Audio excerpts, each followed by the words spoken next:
the mathematical odds. So I'm giving you some reasoned logic here. The mathematical odds that 66 books over 1,500 years and 40 different writers would be as congruent as these books are, they're astronomical.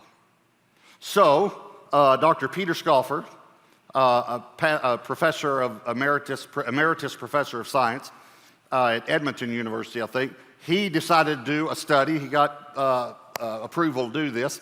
They did a study with 12 classes of students representing over 600 students.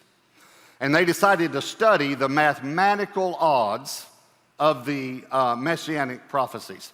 And so first they decided just to take one, and that was that the Messiah would be born in Bethlehem.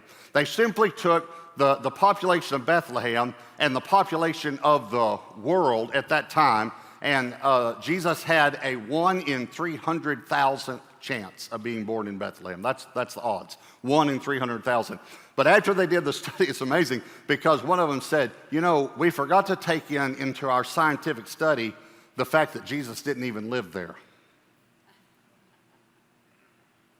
What would be the odds of him being born in a city where he doesn't live, and that there would be a census that goes out and his parents travel at the exact time when she's 9 months pregnant and she delivers in that city that Micah said 700 years before he would be born in?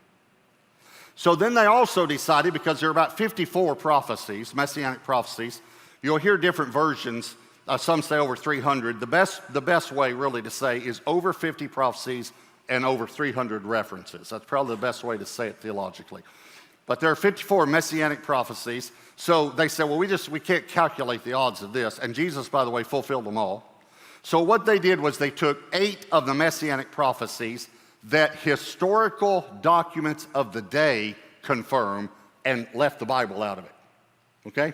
I mean, Jesus was born in Bethlehem. There's a Roman census.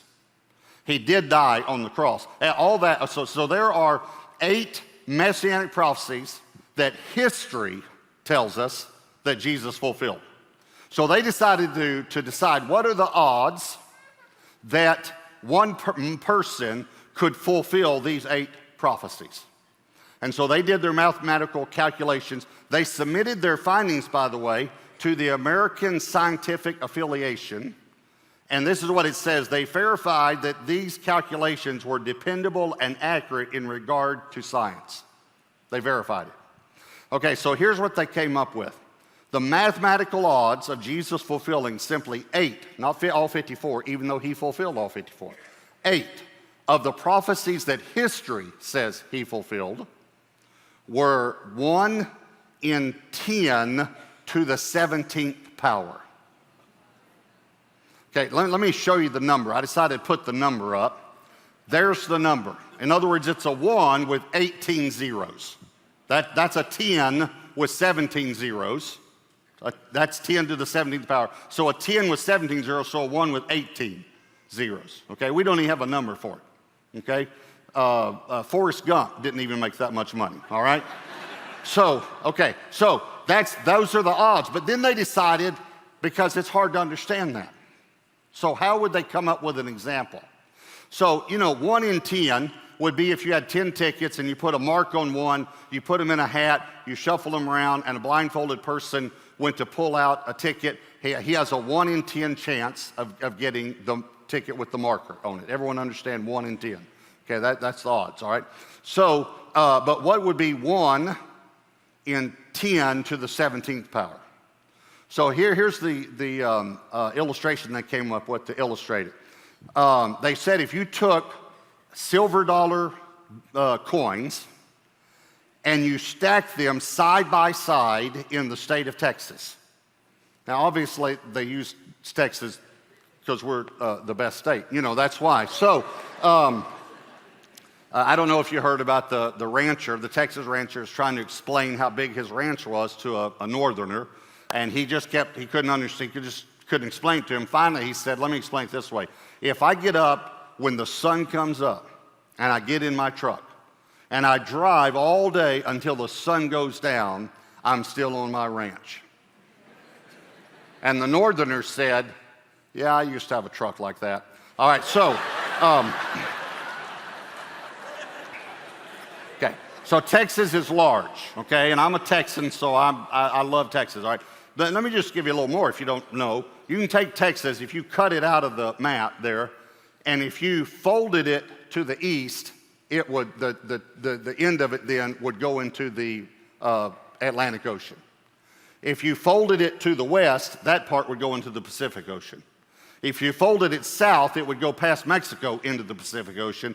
And if you fold it north, it almost reaches to Canada. Okay? So we are the biggest and best. I just want to say that. We are the biggest and we're the best. We're not bigger than Alaska, but they don't count because not many people live there. All right, so.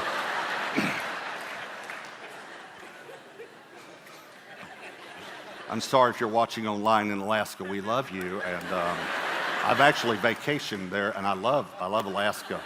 It's just not better than Texas. But okay, so. All right, so if you took silver dollars and you put them where every silver dollar is touching another silver dollar, and you covered the state of Texas, 1 to the 17th, 1 in 10 to the 17th power, those silver dollars would be 2 feet high. That's how big that number is. And you put a mark on one of those silver dollars. And you put a blindfolded man in the middle of the state of Texas and tell him he can walk in any direction as far as he wants, but he has to reach down and pick up one silver dollar. Those are his odds that he'll get the one with the mark on it. And Jesus fulfilled them all.